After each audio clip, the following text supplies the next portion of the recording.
ಎಲ್ಲರಿಗೂ ನಮಸ್ಕಾರ ಸ್ನೇಹಿತರೆ. ಗೃಹಲಕ್ಷ್ಮಿ ಯೋಜನೆಯ 21 ಮತ್ತು 22ನೇ ಕಂತಿನ 4,000 ರೂಪಾಯಿ ಹಣಕ್ಕಾಗಿ ಯಾರೆಲ್ಲ ಮಹಿಳಾ ಫಲಾನುಭವಿಗಳು ಕಾಯ್ತಾ ಇದ್ರೋ ಅಂತಹ ಎಲ್ಲ ಮಹಿಳಾ ಫಲಾನುಭವಿಗಳಿಗೆ ನಮ್ಮ ರಾಜ್ಯ ಸರ್ಕಾರದ ಕಡೆಯಿಂದ ಒಂದು ಗುಡ್ ನ್ಯೂಸ್ ಬಂದಿರುವಂಥದ್ದು ಸ್ನೇಹಿತರೆ. ಹೌದು, ಗೃಹಲಕ್ಷ್ಮಿ ಯೋಜನೆಯ 21 ಮತ್ತು 22ನೇ ಕಂತಿನ ಹಣ ಇದುವರೆಗೂ ಕೂಡ ಜಮಾ ಆಗಿಲ್ಲ ಅಂತ ಸಾಕಷ್ಟು ಜನ ಮಹಿಳೆಯರು ಕಾಯ್ತಾ ಇದ್ರಿ ಸ್ನೇಹಿತರೆ. ಹೀಗೆ ಕಾಯ್ತಾ ಇರತಕ್ಕಂತಹ ಮಹಿಳೆಯರಿಗೆ ಇವತ್ತು ನಮ್ಮ ರಾಜ್ಯ ಸರ್ಕಾರದ ಕಡೆಯಿಂದ ಭರ್ಜರಿ ಗುಡ್ ನ್ಯೂಸ್ ಬಂದಿರುವಂಥದ್ದು ಸ್ನೇಹಿತರೆ. ಹಲವಾರು ಜಿಲ್ಲೆಗಳ ಮಹಿಳೆಯರಿಗೆ ಗೃಹಲಕ್ಷ್ಮಿ ಯೋಜನೆಯ ಏಪ್ರಿಲ್ ಮತ್ತು ಮೇ ತಿಂಗಳ 4,000 ರೂಪಾಯಿ ಹಣವನ್ನು DBT ಮುಖಾಂತರ ನೇರವಾಗಿ ಜಮೆ ಮಾಡೋದಕ್ಕೆ ನಮ್ಮ ರಾಜ್ಯ ಸರ್ಕಾರ ಮುಂದಾಗಿದೆ ಸ್ನೇಹಿತರೆ. ಹೌದು, ಈ ಒಂದು 21 ಮತ್ತು 22ನೇ ಕಂತಿನ ಹಣ ಏನಿದೆ ಅದು ಯಾವಾಗ ಜಮಾ ಆಗಲಿದೆ, ಹಾಗೆಯೇ ಎಷ್ಟು ಜಿಲ್ಲೆಗಳ ಫಲಾನುಭವಿಗಳಿಗೆ ಮೊದಲು ಜಮಾ ಆಗುತ್ತೆ ಅನ್ನೋದನ್ನ ಈ ಒಂದು ವಿಡಿಯೋದಲ್ಲಿ ನಿಮಗೆ ತಿಳಿಸ್ಕೊಡ್ತೀನಿ. ಅದಕ್ಕೂ ಮುಂಚೆ ನೀವೇನಾದರೂ ನಮ್ಮ ಕನ್ನಡ ನ್ಯೂಸ್ ಝೋನ್ ಚಾನಲ್ಗೆ ಮೊದಲನೇ ಸಲ ಭೇಟಿ ಕೊಟ್ಟಿದ್ರೆ ದಯವಿಟ್ಟು ಸಬ್ಸ್ಕ್ರೈಬ್ ಮಾಡ್ಕೊಳ್ಳಿ ಸ್ನೇಹಿತರೆ. ಇದೇ ರೀತಿ ಗೃಹಲಕ್ಷ್ಮಿ ಯೋಜನೆಯ ಹೊಸ ಮಾಹಿತಿಗಳನ್ನ ನಿಮಗಾಗಿ ಪ್ರತಿದಿನ ಕೊಡ್ತಾ ಹೋಗ್ತೀನಿ. ಹಾಗೆಯೇ ಈ ಒಂದು ವಿಡಿಯೋಗೆ ಲೈಕ್ ಕೊಡೋ ಮೂಲಕ ಸಪೋರ್ಟ್ ಕೂಡ ಮಾಡಿ. ಇಂದಿನ ಪ್ರಮುಖ ಅಪ್ಡೇಟ್ ಏನಪ್ಪಾ ಅಂದ್ರೆ, ನಮ್ಮ ಕರ್ನಾಟಕ ರಾಜ್ಯ ಸರ್ಕಾರದಿಂದ ಗೃಹಲಕ್ಷ್ಮಿ ಯೋಜನೆಯ 21 ಮತ್ತು 22ನೇ ಕಂತಿನ ಒಟ್ಟು 4,000 ರೂಪಾಯಿ ಹಣವನ್ನು ಎಲ್ಲ ಮಹಿಳೆಯರ ಖಾತೆಗಳಿಗೆ ಜಮಾ ಮಾಡೋದಕ್ಕೆ ಸರ್ಕಾರ ಮುಂದಾಗಿರುವಂಥದ್ದು ಸ್ನೇಹಿತರೆ. ಹೌದು, ಈ ಒಂದು 21 ಮತ್ತು 22ನೇ ಕಂತಿನ ಗೃಹಲಕ್ಷ್ಮಿ ಯೋಜನೆಯ 4,000 ರೂಪಾಯಿ ಹಣ ಏನಿದೆ ಅದು ಯಾವಾಗಿನಿಂದ ಎಲ್ಲ ಫಲಾನುಭವಿಗಳ ಖಾತೆಗಳಿಗೆ ಜಮಾ ಆಗುತ್ತೆ ಅನ್ನೋದನ್ನ ನೋಡ್ತಾ ಹೋಗೋಣ ಬನ್ನಿ ಸ್ನೇಹಿತರೆ. ನಮಗೆ ಬಲ್ಲ ಮೂಲಗಳಿಂದ ಬಂದಿರುವಂತಹ ಮಾಹಿತಿಯ ಪ್ರಕಾರ ಈ ಒಂದು ಗೃಹಲಕ್ಷ್ಮಿ ಯೋಜನೆಯ ಏಪ್ರಿಲ್ ಮತ್ತು ಮೇ ತಿಂಗಳ 4,000 ರೂಪಾಯಿ ಹಣ ಏನಿದೆ ಅದು ನಾಳೆಯಿಂದ ಎಲ್ಲ ಗೃಹಲಕ್ಷ್ಮಿ ಯೋಜನೆಯ ಮಹಿಳಾ ಫಲಾನುಭವಿಗಳ ಖಾತೆಗಳಿಗೆ ಹಂತವಾಗಿ ಜಮಾ ಆಗೋಕೆ ಶುರುವಾಗುತ್ತೆ ಅನ್ನುವಂಥ ಒಂದು ಅಪ್ಡೇಟ್ ಬಂದಿದೆ ಸ್ನೇಹಿತರೆ. ನಾಳೆಯಿಂದ ಎಲ್ಲ ಫಲಾನುಭವಿಗಳ ಖಾತೆಗಳಿಗೆ ಈ ಒಂದು 21 ಮತ್ತು 22ನೇ ಕಂತಿನ ಹಣ ಏನಿದೆ ಅದು ಜಮಾ ಆಗೋಕೆ ಶುರುವಾಗುತ್ತೆ ಅನ್ನುವಂಥ ಒಂದು ಗುಡ್ ನ್ಯೂಸ್ ಬಂದಿರುವಂಥದ್ದು ಸ್ನೇಹಿತರೆ. ಹೌದು, ಈ ಒಂದು 21 ಮತ್ತು 22ನೇ ಕಂತಿನ ಹಣ ಏನಿದೆ ಅದು ಮೊದಲನೇ ಹಂತದಲ್ಲಿ ಒಟ್ಟು 40 ಲಕ್ಷ ಜನ ಫಲಾನುಭವಿಗಳಿಗೆ ಜಮಾ ಆಗೋಕೆ ಶುರುವಾಗುತ್ತೆ ಸ್ನೇಹಿತರೆ.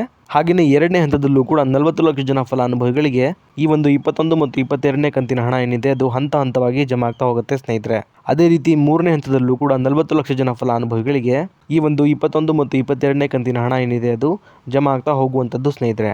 ಒಟ್ಟು ಇಲ್ಲಿ ಆಗಸ್ಟ್ ತಿಂಗಳು ಮುಗಿಯೋದ್ರೊಳಗೆ 21 ಮತ್ತು 22ನೇ ಕಂತಿನ ಹಣ ಏನಿದೆ ಅದು ಒಟ್ಟಾರೆಯಾಗಿ ಸುಮಾರು 1,40,00,000 ಜನ ಫಲಾನುಭವಿಗಳಿಗೆ ಸಂಪೂರ್ಣವಾಗಿ 21 ಮತ್ತು 22ನೇ ಕಂತಿನ ಹಣ ಏನಿದೆ ಅದು ಎಲ್ಲ ಗೃಹಲಕ್ಷ್ಮಿ ಯೋಜನೆಯ ಮಹಿಳಾ ಫಲಾನುಭವಿಗಳ ಖಾತೆಗಳಿಗೆ ಸಂಪೂರ್ಣವಾಗಿ ಜಮಾ ಆಗುತ್ತೆ ಸ್ನೇಹಿತರೆ.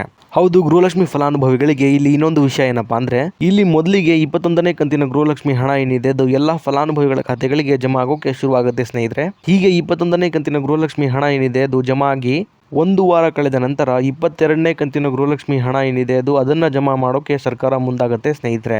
ಇಲ್ಲಿ ಒಂದು ವಾರಗಳ ಅಂತರದಲ್ಲಿ 21 ಮತ್ತು 22ನೇ ಕಂತಿನ ಹಣ ಏನಿದೆ ಅದು ಎಲ್ಲ ಫಲಾನುಭವಿಗಳ ಖಾತೆಗಳಿಗೆ ಸಂಪೂರ್ಣವಾಗಿ ಜಮಾ ಆಗುತ್ತೆ ಸ್ನೇಹಿತರೆ. ಹೀಗೆ ಈ ಒಂದು ಹಣ ಜಮಾ ಆಗೋಕೆ ಕನಿಷ್ಠ ಅಂದ್ರೂ ಸಹ 15ರಿಂದ 20 ದಿನಗಳ ತನಕ ಕಾಲಾವಕಾಶ ಬೇಕಾಗುತ್ತೆ ಸ್ನೇಹಿತರೆ.